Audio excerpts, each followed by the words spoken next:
Eu vou fazer essa apresentação sobre uma pesquisa e um tema de pesquisa que são os femicídios e os feminicídios. Para iniciar, então, eu gostaria de colocar que eu trabalho com violência contra a mulher desde os anos 90, mas inicialmente o primeiro trabalho que eu fiz nessa área foi minha tese de doutoramento. E nesse momento eu não trabalhava ainda com a questão de gênero. A questão de gênero, eu trabalhava com a perspectiva da família, né, da terapia de família, da violência familiar contra crianças, jovens, adolescentes e mulheres, mas não trabalhava ainda gênero.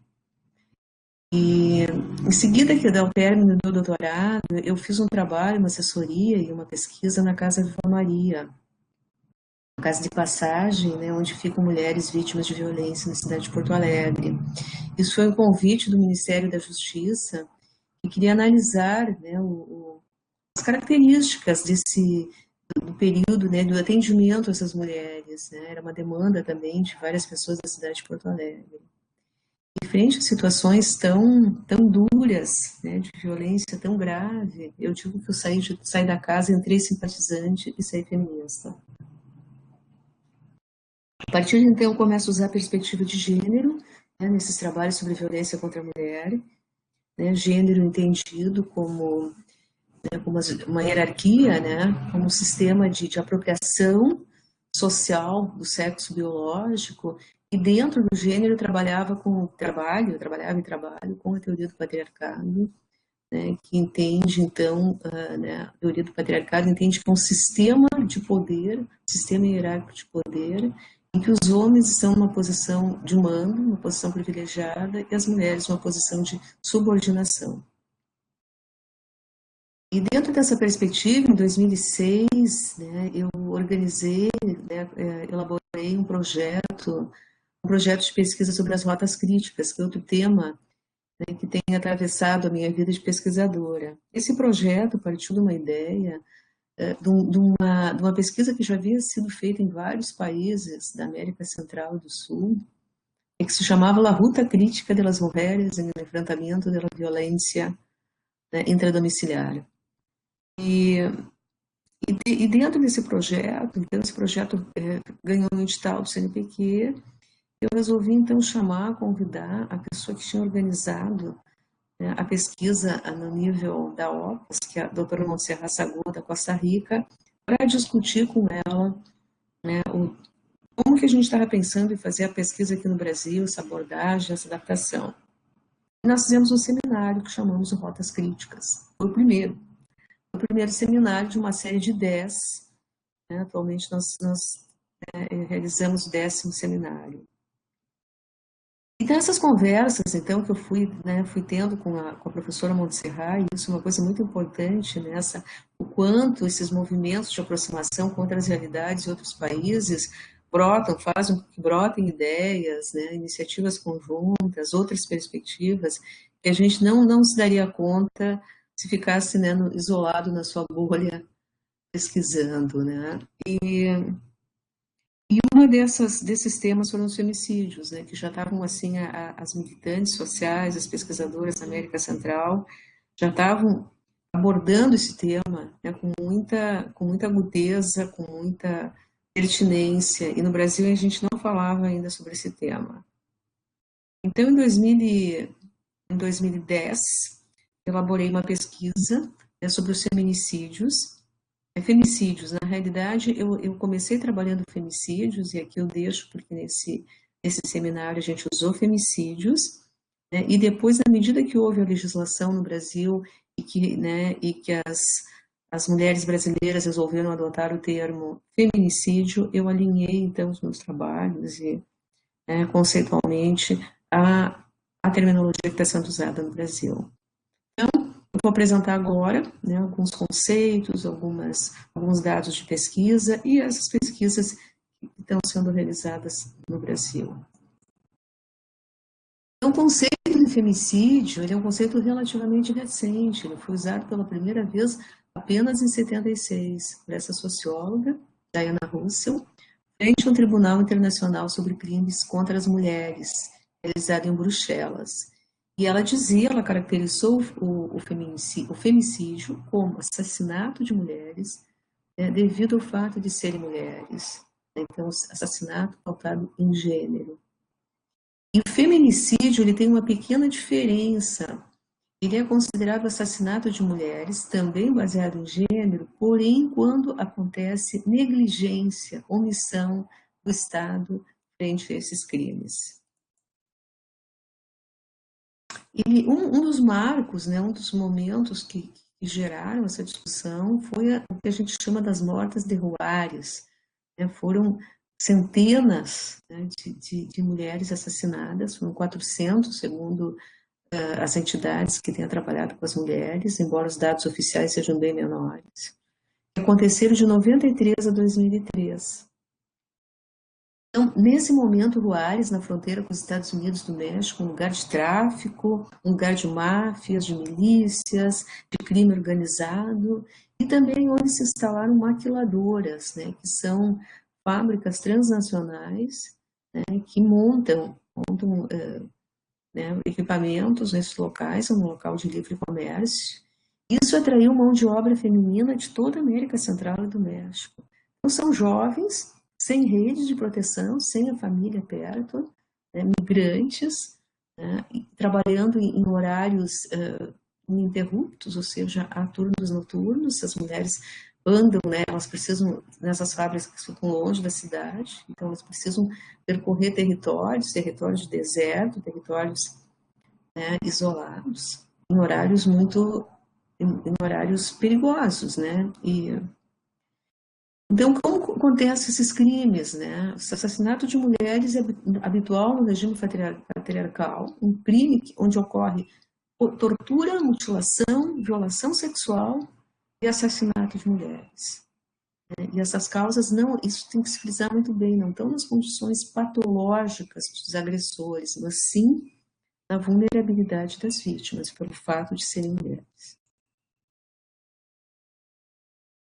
Então, o femicídio ele se encontra no ponto mais extremo de um contínuo de violência misógina. E aqui é importante salientar essa palavra contínuo, é quebrar com a ideia do ciclo da violência, né, em que há uma situação, digamos, de namoro, de sedução, depois tem uma violência, uma agressão, o homem pede perdão, volta uma lua de mel, entre aspas, e depois segue tudo igual.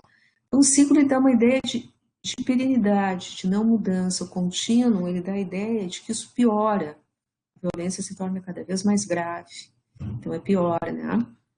Então, ele junto, né, com o femicídio, como a gente já falou, né, pode ocorrer tortura, mutilação, desmembramento, né, violação sexual múltiplas, às vezes por muitos violadores, né, a prostituição forçada, mas também são considerados feminicídio as mortes decorrentes de estupros corretivos, de espancamentos, né, quando acontece privação de liberdade para as mulheres e morte em seguida, a morte de militantes políticas, sociais, jornalistas, lideranças, né, as execuções, muitas vezes ligadas ao tráfico, execuções de mulheres, abortos, né, abortos de mulheres em condições inseguras, né, e cirurgias supérfluas, desnecessárias. Então, todos, quer dizer, é um conceito amplo, esse conceito de feminicídio.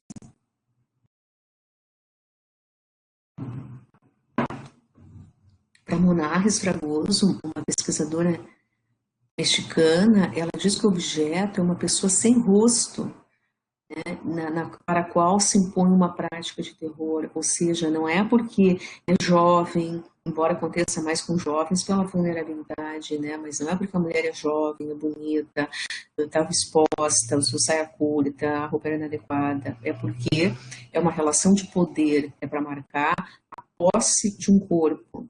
Né?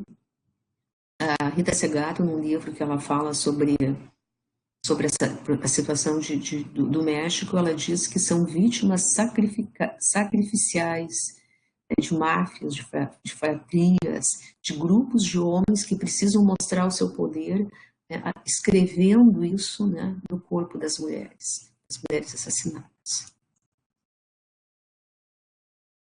Os tipos de feminicídio, né, de femicídio. São, então, mortes por parceiro íntimo, mas a gente não pode pensar que são apenas esses, porque a gente corre o risco de subestimar a real incidência desse fenômeno, se a gente considera só as mortes perpetradas por parceiro ou ex-parceiro íntimo. Né, porque também tem por desconhecido, com ou sem violência sexual, né, feminicídios por conexão, quer dizer, quando estão relacionados à defesa de outra mulher, ou quando resultam de execuções na qual a mulher ela foi executada, né, para mostrar o poder de um outro grupo, ou porque ela é mais facilmente encontrada no território mais frágil. A morte de profissional do sexo, que atinge níveis muito elevados, e o femicídio seguido do suicídio, que é uma fração menor. Então, mais da metade dos homicídios de mulheres são femicídios. Né? E ele está em todos os locais, mas varia a intensidade. Né? Nos Estados Unidos, de 60% a 70% dos homicídios são por companheiros ou ex-companheiros. Na Rússia, eles aumentaram incrivelmente após a quebra da União Soviética.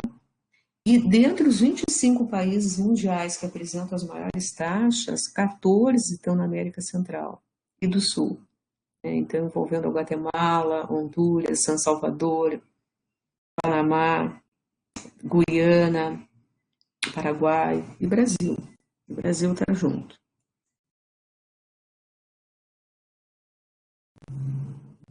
Então, quais são os fatores associados? Quais são alguns fatores de risco para as mulheres? Né? História de violência e de ameaças de morte à mulher.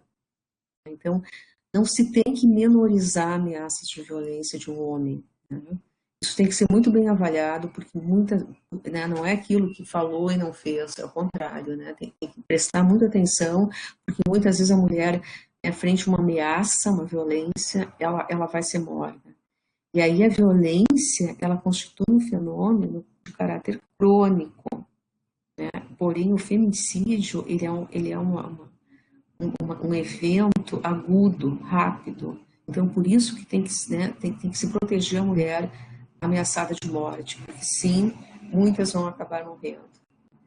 Quando a mulher quer se separar e o marido não quer, se ele quer se separar, não tem problema, mas quando é ela que quer, é uma situação de risco para ela. Locais de pobreza, de aglomeração, população negra, desemprego, e onde há muito crime violento, onde há crimes violentos contra homens, assassinatos de homens, também vai acontecer assassinatos de mulheres. Eu acrescentaria também locais de conflitos bélicos, né? Também são locais de muito risco, onde as taxas de feminicídio são altíssimas, por exemplo, Iraque, né, os países árabes, onde houve intervenção americana, então ali também morre homem, morre mulher. Quando existe uma masculinidade tóxica, como a gente diz, né, locais onde há muita desigualdade de gênero, né, uma situação de uma posição muito conservadora exigida para as mulheres, cultura de honra, de masculinidade agressiva e machista. Então, as vítimas são principalmente mulheres jovens e pobres, procedentes de áreas favelizadas, migrantes sem rede, sem domínio da língua. E é um crime de poder e dominação, que atinge as faixas etárias mais frágeis e mulheres de etnias e classes sociais menos poderosas na sociedade. Decorre de situação de complacência das autoridades e instituições que estão no poder, quer seja político, econômico, social. E decorre também de sistemas sociais de gênero, que atribuem uma posição de subalternidade às mulheres, resultante de desigualdades produzidas pelo sistema patriarcal. Então, agora eu vou falar um pouco das pesquisas que a gente fez a partir de 2006, que tinham por objetivo estudar as mortes femininas por agressão como indicador do femicídio. E a gente fez vários recortes territoriais no Brasil. E o fato de trabalhar todas as mortes femininas por agressão, ele é um indicador, um aproximador, né, que tem sido usado por vários atores, vários pesquisadores, né, e no mapa da violência, por exemplo, né, também se usa, né, esse indicador. É um estudo ecológico, que a gente trabalhou a mortalidade feminina por agressão por unidades da federação, né, foi um dos recortes, nas capitais e municípios maiores, micro-regiões homogêneas no Rio Grande do Sul e 122 municípios da linha de fronteira, relacionando com um monte de variáveis econômicas, demográficas e de saúde. E também a gente fez um estudo qualitativo analisando os inquéritos policiais. Foram várias fontes de dados que a gente usou, IBGE, Ministério da Saúde, FEE, Delegacia de Homicídios. Então, quantas são? No Brasil, de 2003 a 2007, quase 20 mil mulheres foram mortas, coeficiente de mortalidade 4,1. No Rio Grande do Sul, no mesmo período, 150 mulheres assassinadas por ano, com coeficiente de 3,1. No Rio Grande do Sul, a cifra é menor. Nas capitais e municípios maiores de 400 mil, daí já de 2007 a 2009, foram 10.300 óbitos, uma mortalidade de 4,5 por 100 mil, concentrando mais da metade dos óbitos do país.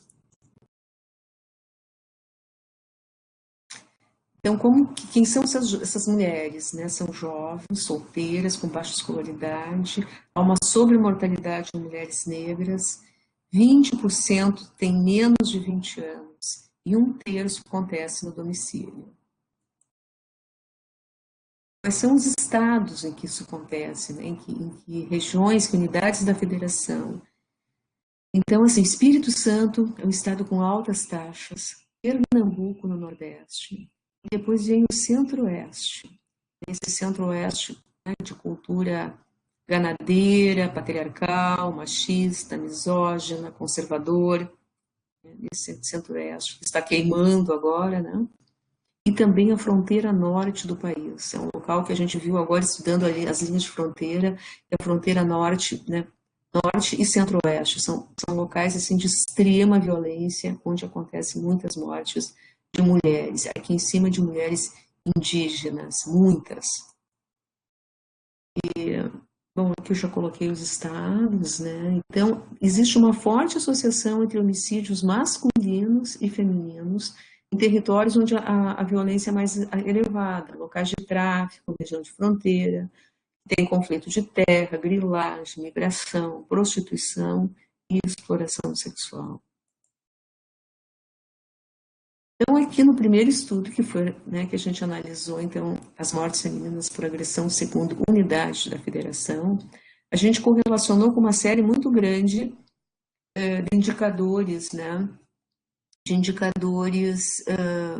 demográficos, econômicos, de saúde. Porém, o que ficou no modelo final, né, fazendo uma análise multivariada, foram as taxas de natalidade, a religião pentecostal, ou seja, onde tem mais, o percentual de pentecostais é maior, tem mais feminicídio, e onde há muito assassinato de homem, também há de mulheres. Isso não quer dizer que sejam os mesmos, por exemplo, no caso dos pentecostais, que sejam os pentecostais que estejam assassinando as mulheres, porque é um estudo ecológico, é onde tem mais pentecostal. Então, porque a gente não está olhando unidade por unidade, né? Indivíduo por indivíduo que morreu. Porém, a gente sabe que onde tem mais pentecostais, né, a sociedade é mais conservadora, mais moralista, né, mais misógina, muitas vezes, e machista em relação às mulheres. No Rio Grande do Sul, que a gente olhou as unidades da federação também no mesmo período, a gente encontrou, então, né, aqui onde está roxo, foram as 3 micro-regiões onde há mais feminicídio. Isso pode mudar, a gente olhou um triênio, né? Talvez se a gente continuasse olhando triênio por triênio, talvez houvesse algum tipo de mudança, né? Porque tivemos 3 anos. E que regiões são essas, né? Então, regiões onde a matriz econômica preponderante é pecuária. Rio Grande do Sul, estado agro-pastoril, né? Então, aí é pecuária. E a gente sabe que nas regiões de pecuária, né, de gado, criação de gado, a valorização dos papéis sexuais masculinos, na coragem, na força, a virilidade, são exaltados. Valores tradicionais, a cultura de honra, estimulam o machismo e a submissão das mulheres. Quando elas não se submetem, elas podem ser mortas. Aqui é o modelo de regressão, né? Então, o que ficou no modelo final, né? A mortalidade masculina por agressão, como no Brasil. No Rio Grande do Sul não entrou o pentecostal, ele caiu fora no final, ou seja, no Rio Grande do Sul essa variável não teve importância. As que tiveram foi coeficiente de hospitalização por álcool. A gente sabe que o Rio Grande do Sul é um estado onde a adesão, né, a bebidas alcoólicas é elevada, e não que nos outros estados não haja também, né? E o álcool, ele é um liberador de comportamentos agressivos, né? Não é uma causa, mas ele libera, né? E a mortalidade por causas mal definidas masculinas, que indica local onde o Estado não está presente, né? Porque não, ou não tem médico, não tem DML, então aquele óbito ele entra como uma causa mal definida. Então, depois nós fizemos o recorte das grandes cidades, e a gente viu que são 58 municípios e um terço das mortes, eu disse que era 2/3, me desculpem, mas 58 municípios, em relação a 5.500 municípios, ele vai dar 10%, e ele tem 30% das mortes, então tem uma sobremortalidade nesses locais, né? E a gente ficou perguntando por que o Espírito Santo é tão elevado. Aqui, então, estão todas as 58 cidades, né? No Espírito Santo, a gente viu que não só a Vitória, cadê o Espírito Santo? Vou aumentar essa tela. Espírito Santo, a Vitória 7,3, muito alto, Vila Velha 10,8 e Serra 16,4, foi o maior desse conjunto aí de 58 municípios. Serra, lugar perigoso para as mulheres.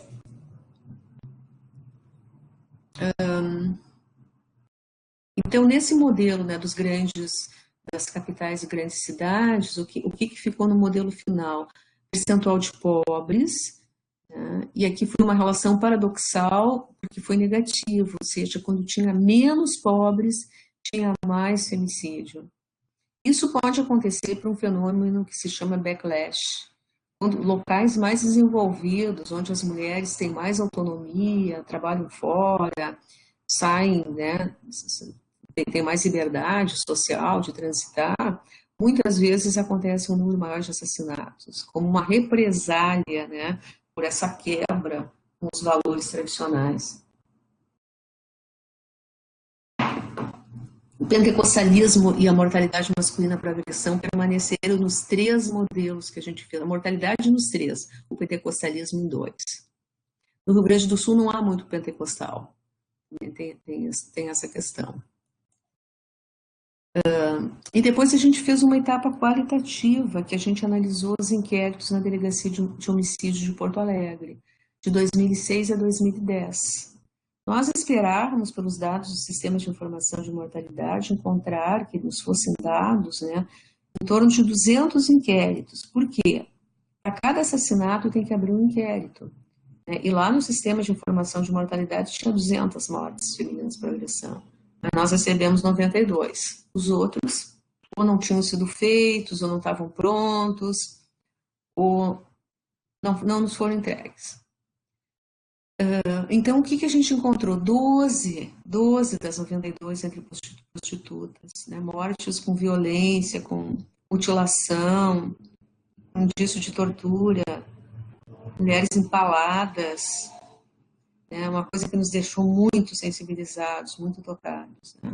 Uma sobremortalidade absurda numa sociedade que não tem a menor empatia com o profissional de sexo. Zero. Menores de idade. Um homicídio seguido de suicídio, execuções, muita execução pelo tráfico, que não são consideradas femicídios, mas são violência sexual, estupro, história prévia, e depois os mais tradicionais, digamos, que é quando a mulher tem um ex-companheiro ou um companheiro, né, que está ameaçando de morte. Muitas investigações não foram realizadas, outras tantas tinham apenas a declaração de óbito e o boletim de ocorrência policial, né? Muitas não haviam indiciado, e em outras o indiciado estava foragido ou solto. Aqui está a tabela que eu falei, né, que são uma média de 41 óbitos, né? 5 anos, 200 inquéritos, né? Na delegacia, a gente teve os 92, uma média de 18, e aqui nós tipificamos. Então, em cima dessa, né, dessa tipologia da Diana Russell, nós lemos cada um dos inquéritos e a gente dizia, bom, isso aqui foi um roubo de uma mulher, se fosse um homem, talvez eles matassem também, né? Latrocínio. Então, esse não caracterizamos. Né, algumas situações a gente ficou em dúvida. A gente, na dúvida, a gente deixou fora. Nós não supervalorizamos, digamos, os indícios, né? Tivemos uma posição mais conservadora. E encontramos 63% de feminicídios entre esses 92. Né? Ou seja, corresponde ao que a literatura mundial diz. 60% a 70% são feminicídios.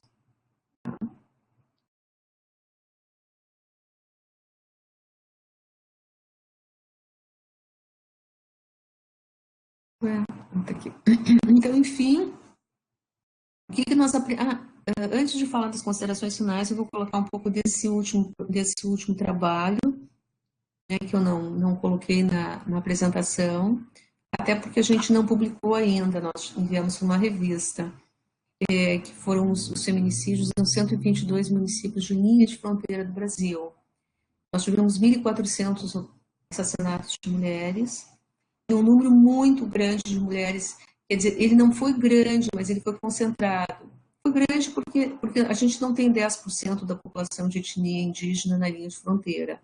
Tem locais que é até maior, como em alguns municípios do norte, mas são 122 municípios, tem norte, centro-oeste e sul, né? Então foram 1.400 óbitos e foram 180, 13% em mulheres indígenas.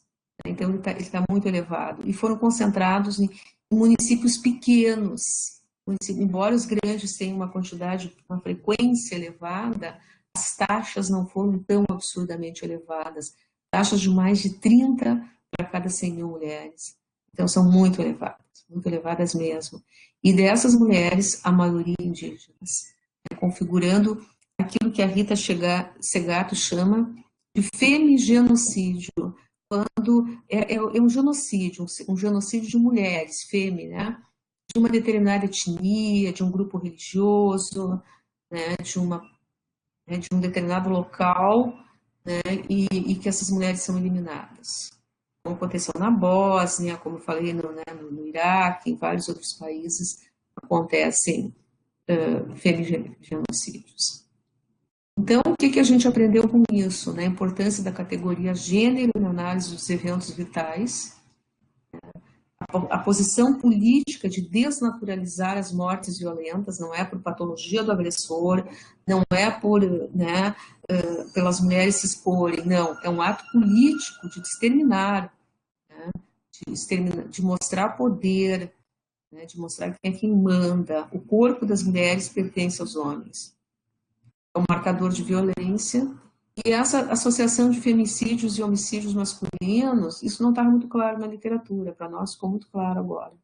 Né? Quando locais violentos para homens também são violentos para mulheres. Não quer dizer que não exista gênero nessa questão. Né? Quer dizer que essa violência, esse caldo de cultura estrutural, violento, ele também é violento contra mulheres, ele também tem uma violência de gênero, né? Porque ele é homofóbico, ele é sexista, violento contra mulheres e contra homens que não exercem as masculinidades dominantes, né? Não exercem a heterossexualidade compulsória. Então, essas foram as pesquisas que a gente fez nesse referencial. Muito importante a participação da América Central, nos sensibilizando, mostrando o caminho que já tinha sido trilhado. Né? E que nós não percamos a capacidade de nos indignar, né, e de pesquisar esses temas, mesmo quando eles são tão difíceis, né, tão complexos, tão duros e nos mobilizam tanto. Né? E também nós vamos ter que lidar com a nossa tristeza, né, com os sentimentos que nos acometem, né, quando a gente trabalha, quando a gente pesquisa temas que nos dilaceram tanto, né, e como lidar com isso. Faremos em outro momento. Muito obrigada pela escuta.